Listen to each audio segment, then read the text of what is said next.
Hi friends, Marley here and welcome back to my channel. In today's video, I will show you my latest project. The date today is November 7th and it is unseasonably warm in my area. So, a couple of days ago, I decided to transplant my strawberries. I currently have about 5 or 6 raised beds that have strawberries in them. But I don't want the strawberries in those beds because I need to plant my garlic soon. And so I wanted to create a new area for my strawberries. And I have created 2 big beds in here. I have 3 rows in each bed. And then there's another one in that area. We've tilled it already, but I need to work on the ground because this is a first year garden for this new strawberry beds.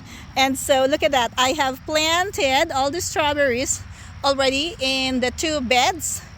Now this goes over there. I have amended the soil with a 13-13-13 fertilizer.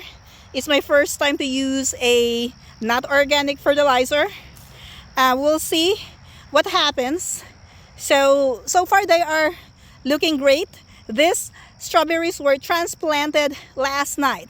I have watered them after transplanting, and then today has been about 78 degrees high, and so as you can see, the ground is a little bit dry now, so they need another round of watering.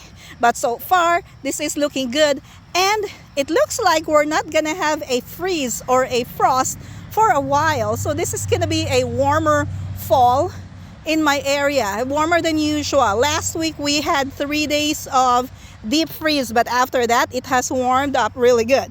And so guys, I'm so excited with this project, and I am hoping to get a good yield from this bed next year. Well, that's gonna be all for today. Thank you for watching and have a blessed day.